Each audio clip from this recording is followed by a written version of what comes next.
السلام علیکم ورحمۃ اللہ وبرکاتہ۔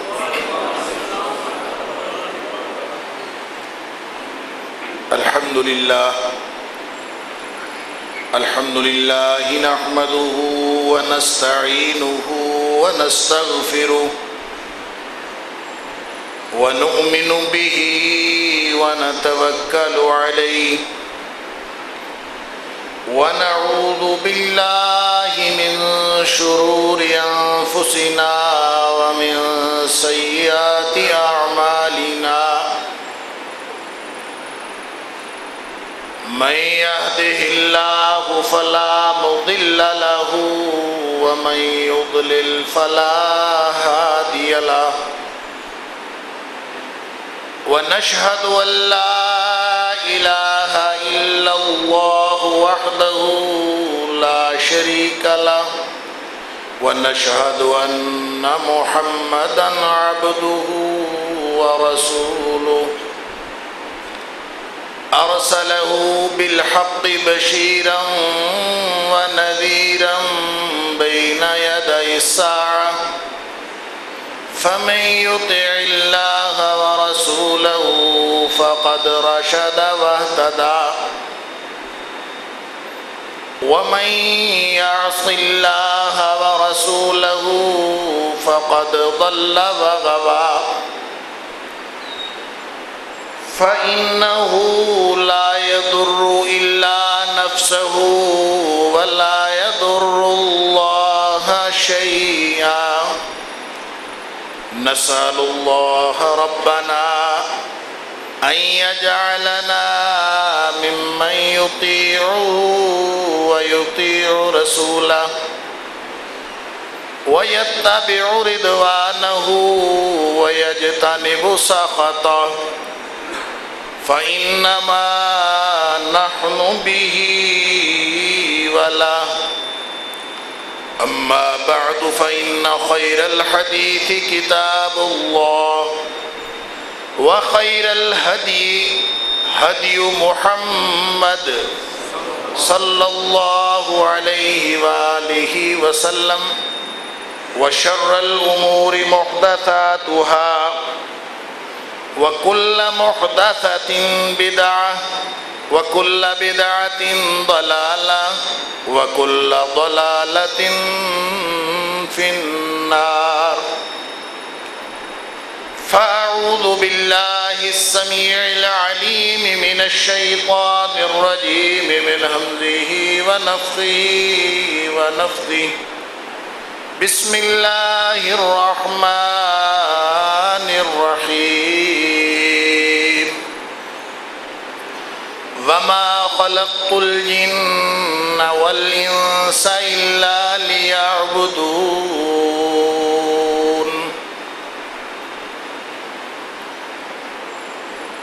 اور میں نے جنوں اور انسانوں کو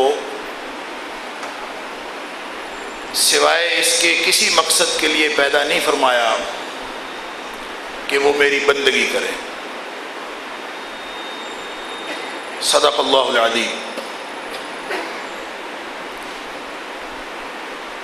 انسان کی اور جنوں کی اس دنیا میں آمد کا واحد مقصد یہ ہے کہ سب اللہ کی غلامی کرے، اللہ کی بندگی کرے۔ اور اس سلسلے میں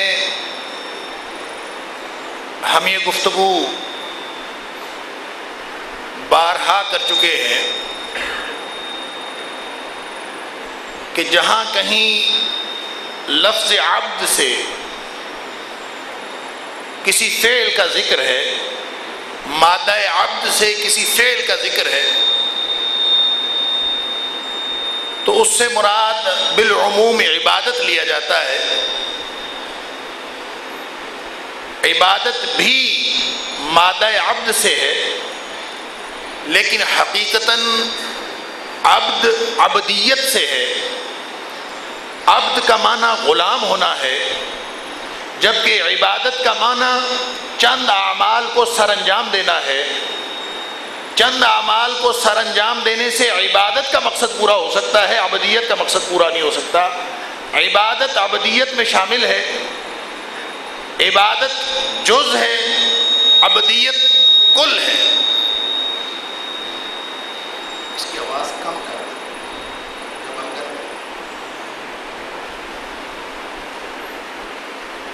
تو اللہ کریم نے انسانوں کو کل وقتی عبادت جس کا نام عبدیت ہے اس کے لیے پیدا فرمایا ہے، عبادت کے لیے پیدا نہیں فرمایا. عبادت عبدیت میں شامل ہے. وما خلقت الجن والانس الا لیعبدون، اس لیے پیدا کیا ہے کہ عبد بن کے رہیں. اور عبد غلام ہوتا ہے، اور غلام وہ ہوتا ہے جس کا اپنا کچھ بھی نہیں ہوتا، سارا کچھ اس کے مالک کی ملکیت ہوتا. لہذا ساری زندگی نماز پڑھ لینے سے عبادت ہو جاتی ہے، لیکن نماز پڑھ کے جب مسجد سے نکل جاتے ہیں تو عبادت تو ہو گئی، باقی زندگی میں بھی اللہ کی مرضی چلے گی، یہ عبدیت ہے. انسان محفل میں ہو، خلوت میں ہو، جلوت میں ہو، کاروبار پہ ہو، کسی بھی جگہ پہ جو مرضی کر رہا ہو وہ اللہ کی غلامی سے باہر نہیں نکل سکتا. سال بعد روزے رکھے گا، یہ عبادت ہے اور یہ عبدیت کا حصہ ہے، لیکن جب وہ روزے سے نہیں ہوتا اس وقت بھی وہ اللہ کی غلامی میں ہوتا ہے. اس کا نام ہے عبدیت. اور اللہ کریم نے جنوں اور انسانوں کو اس لیے پیدا فرمایا ہے کہ سارے کے سارے اللہ کے عبد بن جائیں، اللہ کے غلام بن جائیں. کیا کریں؟ اپنی مرضیاں چھوڑ دیں، اللہ کی مرضی پہ چلیں. اپنی مرضی سے نہ سویا کریں. جب مالک کہتا ہے سو تو پھر سویا کریں. جب مالک کا حکم ہوتا ہے اٹھ جاؤ تو اٹھ جایا کریں. غلام تو وہی ہوتا ہے نا، عبد تو وہی ہوتا ہے جو مالک کے حکم پر چلے. وہ اپنی اس کی ذات، اس کی اپنا جسم، اس کی اپنی ذات، اس کی اپنی ملکیت نہیں ہوتی، بلکہ وہ سارے کا سارا اپنے مالک کی ملکیت ہوتا ہے. یہ ہے اللہ کا تقاضا انسانوں سے اور جنوں سے، یہی ہمارا مقصد تخلیق ہے. اب مسئلہ یہ ہے کہ پیدائش سے لے کر موت تک خلوت و جلوت میں وہ عبدیت کی زندگی کیسے گزاری جائے؟ اللہ کا عبد بن کے کیسا طریقہ ہے؟ میں کاروبار کر رہا ہوں پھر بھی میں اللہ کا عبد ہوں. میں نے ریڑھی لگائی ہوئی ہو پھر بھی میں اللہ کا عبد ہوں. میں بازار میں چل رہا ہوں پھر بھی میں اللہ کا عبد ہوں. میں مسجد میں بیٹھا ہوں پھر بھی اللہ کا عبد ہوں. میں خانہ کعبہ میں پہنچ جاؤں پھر بھی اللہ کا عبد ہوں. میں اپنے گھر میں اپنی فیملی کے ساتھ بچوں کے ساتھ بیٹھا ہوں پھر بھی میں اللہ کا عبد ہوں. کوئی ایسا طریقہ ہے، کوئی ایسا منہج ہے جو سامنے ہو میں ساری زندگی اس کے مطابق گزار دوں؟ یہی وہ احسان ہے جو اللہ کریم نے ہمارے اوپر فرمایا، مومنین کے اوپر فرمایا. لقد من اللہ علی المومنین، یہ احسان فرمایا ہے کہ نبی اقدس علیہ السلام کی زندگی تمہارے سامنے ہے. جس طرح کی زندگی آپ صلی اللہ علیہ وسلم نے گزاری تم گزار لو، حق عبدیت ادا ہو جائے گا. یہ وہ معاملہ ہے. میں نے یہ ساری تمہید اس لیے باندھی ہے کہ وہ عبادت وہ ہوگی اور ہر وہ بات عبادت ہوگی. عبادت یا عبدیت وہ ہوگی جو نبی کریم صلی اللہ علیہ وسلم بتائیں گے، اور ہر وہ بات عبادت یا عبدیت ہوگی جس کا پتہ نبی کریم صلی اللہ علیہ وسلم بتائیں گے. اور جو بات نبی کریم صلی اللہ علیہ وسلم نے نہ بتائی ہو وہ عبادت یا عبدیت سے اس کا کوئی تعلق نہیں ہو سکتا. وہ عبادت نہیں ہو سکتی، اس کا تعلق عبدیت کے ساتھ نہیں ہو سکتا. اب مسئلہ یہ ہے کہ ہمارے ہاں مختلف اوقات، مختلف زمانے، مختلف ایام، مختلف دن، مختلف مہینے، مختلف ہفتے آتے ہیں، اور ہر ہفتے یا ہر مہینے یا ہر دن کے ساتھ ہم کوئی عبادت خاص کر سکتے ہیں کہ نہیں کر سکتے. یہ وہ مسئلہ ہے جس کے بارے میں ایک بہت بڑی دلیل کا ہمیں سامنا ہوتا ہے کہ کوئی شخص اپنی مرضی سے طریقہ عبادت بناتا ہے، اور پھر جب ہم اس سے پوچھتے ہیں کہ یہ کیوں کرتے ہو، وہ کہتا ہے بتائیں کہاں منع آیا ہے. وہ آگے سے ایک بڑی ایسی زبردست دلیل دیتا ہے کہ ہم سارے چپ کر جاتے ہیں، ہاں بھی منع تو کہیں نہیں آیا. وہ شب راتیں منائے، وہ جمعراتیں منائے، وہ اتواریں منائے، وہ جو مرضی کرتا پھرے. جب ہم اس کو کہتے ہیں کہ یہ نہ کرو تو وہ دلیل دیتا ہے منع کہاں آیا. تو سن لیجئے، عبادت کا اصول یہ ہے شریعت اسلامیہ میں، یہ بات میں پہلے بھی عرض کر چکا ہوں کہ عبادت کا اصول یہ ہے کہ ہر وہ بات حرام ہے، ہر وہ بات منع ہے جس کی دلیل قرآن پاک میں اور صحیح حدیث میں نہ آئی ہو، جس کی دلیل موجود نہ ہو، ہر وہ بات منع ہے. لہٰذا یہ سوال کرنا کہ بتائیں کہاں منع آیا ہے، ہر چیز ہی منع ہے جب تک اس کے اوپر مدینے والے کی مہر نہ لگی ہو، جب تک اس کے بارے میں نبی کریم صلی اللہ علیہ وسلم نے بتا نہ دیا ہو کہ یہ حلال ہے، جب تک کہ اس کی صحیح حدیث میں یا قرآن پاک میں دلیل نہ مل جائے، ہر چیز ہی حرام ہے، ہر چیز ہی منع ہے. عبادت، بندگی، ثواب کا کام، کوئی چیز ہم اپنی مرضی سے بنا سکتے نہیں، اس لیے کہ یہ اتھارٹی صرف اور صرف نبی کریم صلی اللہ علیہ وسلم کو ملی. اگر تو موجود ہے تو وہ موجود ہے، اگر اس کی دلیل موجود نہیں تو کسی چیز کی دلیل کتاب و سنت میں موجود نہ ہونا یہ اس بات کی دلیل ہے کہ وہ منع اور حرام ہے. لہٰذا اس کے بارے میں یہ نہ پوچھیں کہاں منع آیا ہے، یہ پوچھیں کہاں دلیل آئی ہے. اگر دلیل موجود ہے تو پھر وہ جائز ہوگا، دلیل موجود نہیں ہے تو اپنے اصول کے اعتبار سے غلط ہوگا، اصول کے اعتبار سے حرام ہوگا. ہاں البتہ معاملات و اشیاء میں جو استعمال کی چیزیں ان میں حلت و حرمت کا اصول مختلف ہے. عبادات میں اصول یہ ہے جو میں نے عرض کیا، معاملات و اشیاء میں کہ ایسے معاملات، ایسے جانور، ایسی چیزیں، ان کا استعمال کرنا کیسا ہے، جائز ہے کہ نہیں جائز. اس سلسلے میں اصول الٹ ہے. اس میں اصول یہ ہے کہ ہر وہ چیز جائز ہے، ہر وہ چیز حلال ہے، الا یہ کہ کتاب و سنت میں اس کی ممانعت آ جائے. یعنی کوئی شخص کہے کہ شلوار قمیض پہننا جائز ہے، یہ کہاں آیا ہے؟ تو یہ دلیل نہیں چلے گی. کتاب و سنت میں جس چیز کا ذکر نہیں آیا اس کا مطلب ہے وہ جائز ہے، وہ اپنے اصل کے اعتبار سے جائز ہے. تو معاملات و اشیاء کی اصل جائز ہے، جواز ہے، جب تک کہ اس کے منع کی دلیل نہ آ جائے. تو جب معاملات و اشیاء کی بات ہوگی تو آپ کو منع کی دلیل دکھانی پڑے گی. قرآن کہتا ہے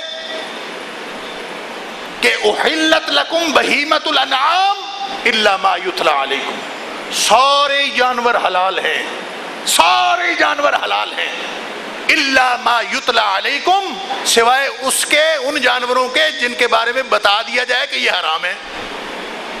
اب جن کے بارے میں پتا چل گیا کہ یہ حرام ہے، کچھ کی نشانیاں بتا دی کہ اس طرح کے حرام ہیں، وہ سارے حرام ہو جائیں. اور جن کے بارے میں کچھ نہیں بتایا، آپ جنگل میں جاتے ہیں، آپ کو کوئی ایسا جانور ملتا ہے جس کا آپ کو نام بھی نہیں آتا، آپ کو معلوم نہیں ہے کہ یہ جائز ہے کہ ناجائز ہے، یہ حلال ہے کہ حرام ہے. آپ شریعت اسلامیہ کو اگر جانتے ہیں، آپ نے اس کا نام نہیں سنا، شریعت میں حرام نہیں کیا گیا، جو نشانیاں بتائی گئی ہیں اس نشانی میں بھی کوئی موجود نہیں ہے اس میں حرام ہونے والی، جب وہ ایسی چیز نہیں تو حلال ہے. علی ھذا القیاس معاملات و اشیاء کی اصل جواز ہے، حلال ہے، اور عبادات کی اصل وہ حرام ہے. عبادات کے بارے میں کوئی حکم نہ ہو حرام ہوگا. اور حکم کہاں سے ثابت ہوتا ہے؟ یا قرآن سے ثابت ہوتا ہے یا نبی اکرم صلی اللہ علیہ وسلم کے صحیح فرمان سے ثابت ہوتا ہے. ہم سب کو ثواب کے لیے کام کرنے بڑے عزیز لگتے ہیں. جس کام میں ثواب ہوتا ہو، ایک ہی رات میں مغفرت ہو رہی ہو، تو کس کو مغفرت نہیں چاہیے؟ کوئی بندہ ہے دنیا میں گیا گزرا صاحب ایمان بھی جس کی ایک ہی رات میں مغفرت ہو رہی ہو، اور وہ کہے کہ میں اس سے غافل رہ جاؤں، سارا سال وہ جہاں مرضی پھرتا رہے، اس رات میں ضرور عبادت کرے گا جس کے اندر بخشش اور مغفرت کا کوئی سامان ہے۔ تو اگر نبی اکرم صلی اللہ علیہ وآلہ وسلم نے کوئی بات بتائی ہو، ہمیں سمجھائی ہو، تو وہ دین ہے، وہ عبادت ہے، اس کا تعلق عبودیت کے ساتھ ہے۔ اور جو بات نبی اکرم صلی اللہ علیہ وآلہ وسلم سے ثابت نہیں،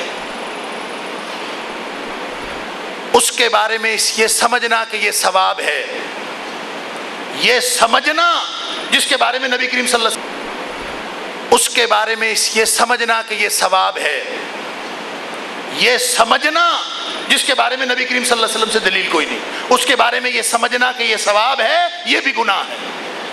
یہ سمجھنا کہ اس کام میں ثواب ہے جس پر نبی کریم صلی اللہ علیہ وآلہ وسلم کی دلیل نہیں، فرمایا من عمل عملا لیس علیہ امرنا،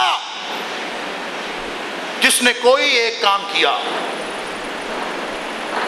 ظاہر اچھا نیکی سمجھ کے کرتا ہے نا، تو فرمایا لیس علیہ امرنا، ہمارا اس کے اوپر کوئی حکم نہیں ہے، ہماری طرف سے کوئی دلیل نہیں ہے، وہ اپنی طرف سے کام کرتا ہے، تو فرمایا فَهُوَ رَدٌّ، اللہ کے ہاں ریجیکٹڈ، ناقابل قبول۔ اب میری گزارش یہ ہے کہ شعبان کے مہینے میں 2 کام کیے جاتے ہیں، میں اس کے بارے میں مختصر سا بیان آپ کے سامنے رکھنا چاہتا ہوں کہ نبی کریم صلی اللہ علیہ وآلہ وسلم سے کیا کچھ ثابت ہے اور کیا کچھ نہیں ثابت۔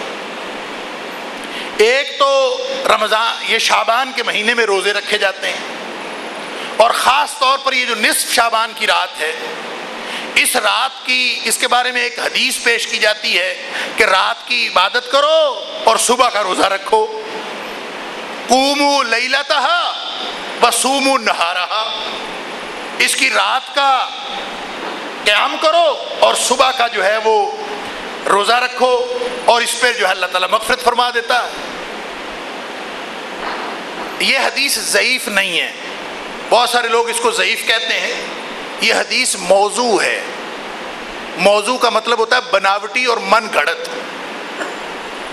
ضعیف حدیث کی پھر بھی کوئی نہ کوئی بنیاد ہوتی ہے، من گھڑت کی کوئی بنیاد نہیں ہوتی، اور من گھڑت حدیث پر بنیاد رکھ کے، حتیٰ کہ ضعیف حدیث پر بھی کسی عبادت کی بنیاد نہیں رکھی جا سکتی سوائے اس کے کہ صحیح حدیث مل جائے، یا پھر قرآن پاک کے اندر حکم آ جائے، کسی بھی شرعی کوئی بھی ایسا کام جس کا تعلق عبادات کے ساتھ ہو، اس کی دلیل نہیں پکڑی جا سکتی کسی بھی ضعیف اور موضوع روایت سے۔ بات سمجھ میں آئی؟ اب جو موضوع ہوتی ہے وہ تو من گھڑت ہے، لہذا اس نصف شعبان کی رات کے بارے میں، جس کو شب برات کہتے ہیں، نہ شب عربی کا لفظ ہے نہ برات عربی کا لفظ ہے۔ ہاں البتہ اگر برات میں درمیان میں الف کے اوپر حمزہ ڈال دیں براعت، تو پھر یہ عربی کا لفظ بن سکتا ہے۔ اگر یہ حمزہ کے بغیر ہے، جیسے کہ ہم کہتے ہیں شب برات، تو شب برات عربی کا لفظ نہیں ہے، اور کسی حدیث میں بھی یہ موجود نہیں ہے۔ البتہ جو رات ہے نصف شعبان کی، لیلۃ النصف من شعبان، اس کے بارے میں آپ کو متعدد احادیث ملتی ہیں۔ کسی نے کہا کہ اس رات عبادت کی جائے، کسی نے کہا کہ اس رات اللہ تعالیٰ بنو بکر اور بنو کلب کی بکریوں کے بالوں جتنے لوگوں کی مغفرت کر دیتا ہے، کسی نے کہا اس رات 100 رکعت نماز پڑھی جائے، ہر نماز کے اندر 10 دفعہ سورہ اخلاص پڑھی جائے صلاۃ الرغائب کے نام سے، تو اس کی ہمیشہ کے لیے مغفرت ہو جاتی ہے۔ کسی نے کہا 12 رکعت نماز، کسی نے کہا 14 رکعت نماز۔ یہ وہ ساری روایات ہیں جن کا تذکرہ امام ابن الجوزی نے اپنی کتاب الموضوعات کے اندر کیا ہے۔ الموضوعات کا مطلب ہے وہ حدیثیں جو لوگوں نے من گھڑت اپنی طرف سے بنائی ہیں، خود ساختہ حدیثیں ہیں، اس کا نبی کریم صلی اللہ علیہ وآلہ وسلم کے ساتھ کوئی تعلق نہیں، لہٰذا اس کے اوپر بنیاد دین کی، کسی دینی شعار کی نہیں رکھی جا سکتی۔ اور رہ گیا روزہ، ہاں ایک بات، ایک حدیث ایسی ہے جو موجم طبرانی کے اندر اور صحیح ابن حبان کے اندر اور امام بہقی نے بھی اس کو روایت کیا. ایک حدیث ایسی ہے، اس ایک حدیث جس کو میں ابھی ذکر کرنے لگا ہوں، اس حدیث کے علاوہ شعبان کی جو نصف کی رات ہے اس کے بارے میں جتنی احادیث ہیں وہ ساری کی ساری یا موضوع ہیں یا ضعیف ہیں کم از کم. اور جن احادیث کے اندر عبادات کا ذکر ہے نا، نماز پڑھو، روزہ رکھو، قیام کرو، 12 رکعت 14 رکعت، ان میں سے کوئی حدیث بھی ضعیف نہیں، ساری کی ساری موضوعات ہیں، ساری کی ساری من گھڑت ہیں. تو من گھڑت حدیث پہ بنیاد رکھ کے ہم کوئی عبادت نہیں کر سکتے. کوئی شخص اگر من گھڑت حدیث پہ بنیاد رکھے گا تو من گھڑت کا مطلب میں نے پچھلے جمعے بھی عرض کیا تھا کہ لوگ کہتے ہیں چاہے موضوع ہے تو حدیث نا. تو بھئی یہ تو من گھڑت حدیث ایسی ہوتی ہے، موضوع حدیث ایسی ہوتی ہے کہ آپ یہاں بیٹھے بیٹھے بنا لیں کہ یہ حدیث ہے اور بعد میں کہیں چاہے موضوع ہے تو حدیث. کوئی تعلق نہیں اس کا دین کے ساتھ. لہذا کوئی عبادت کسی بھی قسم کی جس کا نصف شعبان کے ساتھ تعلق ہو وہ کسی بھی صحیح حدیث سے ثابت نہیں ہے. ایک بات، ایک حدیث ایسی ہے اور ایک قرآن پاک کی آیت ایسی ہے جس سے استدلال کیا جاتا ہے. میں اس کا تجزیہ کر کے پھر روزوں کی طرف آتا ہوں. وہ حدیث جس کا میں ابھی ذکر کر رہا تھا کہ طبرانی میں بھی روایت کی گئی ہے اور نقل کی گئی ہے اور بہقی کے اندر بھی ہے، صحیح ابن حبان کے اندر بھی ہے، اور علامہ البانی نے اس کو صحیح کہا ہے کہ یہ حدیث صحیح ہے. اس حدیث کو بھی بعض محدثین نے ضعیف کہا ہے. اس حدیث کو بھی، اس کے اندر ایک راوی ہے جس کے بارے میں بہت سارے محدثین کو کلام، لیکن امام البانی نے بہرحال اس کو صحیح کہا. اور میں کہتا ہوں کہ اگر یہ صحیح بھی ہو تو اس سے ثابت کیا ہوتا؟ وہ حدیث کے الفاظ یہ ہیں کہ ان اللہ تبارک و تعالی یطلع علی خلقہ، اور ایک حدیث میں ایک روایت میں آتا ہے یطلع اللہ تبارک و تعالی الی خلقہ لیلۃ النصف من شعبان، کہ یہ جو 15ویں رات ہے شعبان کی، اس رات اللہ تعالیٰ اپنی مخلوق کی طرف نگاہ فرماتا ہے. یطلع نگاہ فرماتا ہے، اور پھر فرمایا فَيَغْفِرُ لِجَمِيعِ خَلْقِهِ، وہ اپنی تمام کی تمام مخلوق کو بخش دیتا ہے. فَيَغْفِرُ لِجَمِيعِ خَلْقِهِ، اپنی ساری مخلوق کو اللہ تعالیٰ اس کی مغفرت فرما دیتا ہے. اِلَّا مُشْرِكٍ وَمُشَاحِنٍ، سوائے مشرک کے، جو آدمی شرک میں مبتلا ہے اس کی بخشش نہیں ہوتی. اور دوسرا وہ شخص اس کی بخشش نہیں ہوتی جو کینہ پرور ہے. مشاحن، جس کے دل میں لوگوں کے لیے کینہ اور بغض ہے، اس کی بھی بخشش نہیں ہوتی، اور مشرک کی بخشش نہیں ہوتی، باقی ہر ایک کی بخشش ہو جاتی. یہ ہیں وہ الفاظ اس حدیث کے جس کے بارے میں بعض محدثین کا خیال ہے کہ یہ حدیث صحیح ہے. تو میں عرض کروں اگر یہ حدیث صحیح ہے ہم اس کو صحیح مان لیتے ہیں، کیونکہ بعض محدثین نے کہا ہے صحیح ہے تو یہ حدیث صحیح. تو اگر یہ حدیث صحیح ہے تو اس حدیث کو صحیح مان کر پھر اس رات کو کیا کرنا چاہیے؟ اس رات کو اللہ کے رسول صلی اللہ علیہ وسلم فرمایا اللہ تعالیٰ سب کی مغفرت فرما دیتا ہے سوائے 2 لوگوں کے، ایک مشرک اور ایک مشاہن کینہ پرور. تو پھر کرنے کا کام کیا ہے؟ کرنے کا کام یہ ہے کہ ایک شرک چھوڑ دیں، ایک کینہ پروری چھوڑ دیں. کرنے کا کام تو یہ ہے نا، اور تو کوئی کام کرنے کا نہیں ہے. شرک چھوڑو تاکہ اللہ کی مغفرت کا استحقاق حاصل ہو سکے، اور کینہ پروری چھوڑو، آپس میں بغض چھوڑو، ایک دوسرے کی نفرت چھوڑو تاکہ بخشش ہو سکے. علاوہ ازیں تو اور کوئی کرنے کا کام کہا ہی نہیں گیا.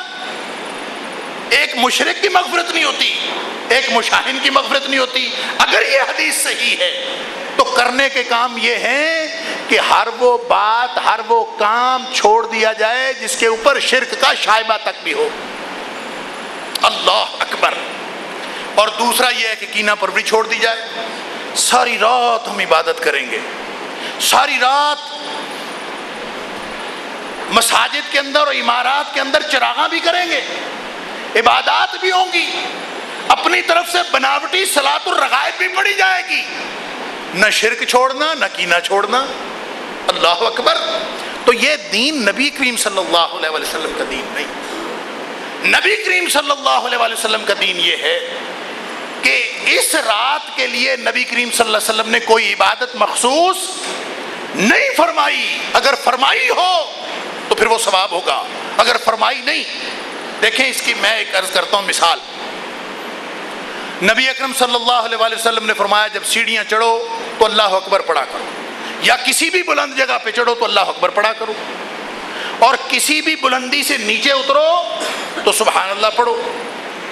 اب کوئی شخص کہے کہ میں چڑھتے وقت اللہ اکبر کی بجائے آیت الکرسی پڑھ لوں گا، آیت الکرسی کا بڑا مرتبہ ہے نا، بڑی جلیل القدر آیت ہے، اللہ کے خزانوں میں سے خزانہ ہے، اور اس کی بڑی اہمیت اور فضیلت ہے، لیکن کوئی شخص اگر سیڑھیاں چڑھتے ہوئے اللہ اکبر کو چھوڑ کر آیت الکرسی پڑھے تو اس کو ثواب ہوگا؟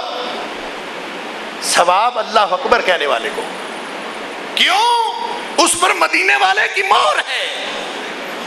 آیت الکرسی کیا، آپ ایک سپارہ قرآن کا پڑھ جائیں، آپ پورا قرآن پڑھ جائیں، آپ کو وہ ثواب نہیں ہوگا جو اللہ اکبر کہنے والے کو۔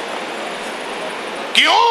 اس لیے کہ اس پر مدینے والے کی دلیل موجود ہے، مدینے والے کی مہر موجود ہے، اور جو قرآن پڑھ رہا ہے یہ اپنی مرضی سے پڑھ رہا ہے۔ تو یہی تو سارا جھگڑا ہے، عبدیت تو اسی کا نام ہے، کون اللہ کا غلام ہے، کون اپنی خواہش نفس کا غلام ہے۔ اپنی خواہش نفس سے قرآن بھی پڑھا تو ثواب نہیں ہوا، گناہ ہوا۔ اپنی خواہش نفس سے قرآن بھی پڑھا تو ثواب نہیں ہوا۔ ثواب اس وقت ہوگا جب قرآن بھی اللہ کے لیے نبی کریم صلی اللہ علیہ وسلم کے طریقے کے مطابق پڑھا جائے۔ تو چڑھتے ہوئے اللہ اکبر تو ثواب اللہ اکبر کا ہی ہے، کیوں؟ بتایا یہ کیا۔ اترتے ہوئے سبحان اللہ، کوئی شخص کہے 15 پارے چڑھتے ہوئے پڑھ لوں گا، جتنے لوگوں کی مغفرت فرما دیتا ہے، اور یہ اکثر لکھی گئی، یہ حدیث ضعیف ہے، اور یہ ویسے بھی یہ حدیث صحت کے درجے کو اس لیے بھی نہیں پہنچتی کہ یہی واقعہ حضرت عائشہ صدیقہ رضی اللہ تعالیٰ عنہ کے حجرے والا واقعہ کہ وہاں سے نبی کریم صلی اللہ علیہ وسلم اٹھے اور بقیع کے لوگوں کے لیے، بقیع کے مدفون لوگوں کے لیے نبی اکرم صلی اللہ علیہ وسلم نے جا کے دعا فرمائی، یہ سارا واقعہ مسلم شریف کی صحیح حدیث میں موجود ہے، اور یہ پورا واقعہ پوری تفصیل کے ساتھ موجود ہے۔ اس میں اس حد تک تفصیل ہے کہ حضرت عائشہ صدیقہ رضی اللہ تعالیٰ عنہ فرماتی ہیں میں پیچھے پیچھے چلی گئی، جب نبی اکرم صلی اللہ علیہ وسلم واپسی مڑے تو میں بھی واپس چل دی، تو آپ تیز تیز چلے میں بھی تیز تیز چل دی، آپ ہلکا دوڑنے لگے میں بھی دوڑنے لگی، آپ تیز دوڑے میں بھی تیز دوڑنے لگی، اس حد تک اس کے اندر تفصیل۔ اور پھر فرمایا کہ جب نبی کریم صلی اللہ علیہ وسلم حجرہ عائشہ میں واپس تشریف لائے تو حضرت عائشہ صدیقہ رضی اللہ تعالیٰ عنہ فرماتی ہیں میں اتنی دیر میں آپ کے پہنچنے سے پہلے لیٹ گئی اپنے بستر میں۔ نبی اکرم صلی اللہ علیہ وسلم آ کے دیکھتے ہیں حضرت عائشہ صدیقہ رضی اللہ تعالیٰ عنہ کا سانس پھولا ہوا، پوچھتے ہیں عائشہ تیرا سانس کیوں پھولا ہوا ہے؟ اللہ، تو فرماتی میں نے کچھ نہیں بتایا، تو نبی اکرم صلی اللہ علیہ وسلم مجھے کہتے ہیں بتاتی ہو یا مجھے آسمانوں والا بتائے؟ تم بتاؤ گی یا مجھے آسمانوں والا خبر دے گا؟ تو عائشہ صدیقہ رضی اللہ تعالیٰ نے فرماتی میں نے پھر بتا دیا کہ میں آپ کے پیچھے گئی تھی، تو نبی کریم صلی اللہ علیہ وسلم فرمایا اچھا جو سایہ سا تھا میرے پیچھے وہ تم تھی۔ یہ ساری تفصیلات موجود ہیں، اور اس میں جو بتانے والی بات ہے وہ یہ ہے کہ نبی کریم صلی اللہ علیہ وسلم نے بتایا کہ جبریل علیہ السلام تشریف لائے تھے، مجھے اللہ کی طرف سے حکم دیا تھا جا کے بقیع کے قبرستان میں جا کے یہاں پہ مدفون لوگوں کے لیے دعائے مغفرت کروں، تو میں نے اللہ کے حکم سے وہاں جا کے دعائے مغفرت کی۔ حضرت عائشہ صدیقہ رضی اللہ تعالیٰ عنہ نے پوچھا، اس میں یہ بھی ہے کہ آپ نے پوچھا کہ اگر میں قبرستان میں جاؤں تو ان کے لیے کیا دعا کروں، تو آپ نے دعا بھی سکھائی، قبرستان جانا ہے تو یہ دعا کرنی ہے، یہ ساری تفصیلات موجود ہیں، اور محدثین نے متعدد روایات کی روشنی میں یہ بات لکھی ہے کہ یہ واقعہ نبی اکرم صلی اللہ علیہ وسلم کے اس دنیا سے تشریف لے جانے سے چند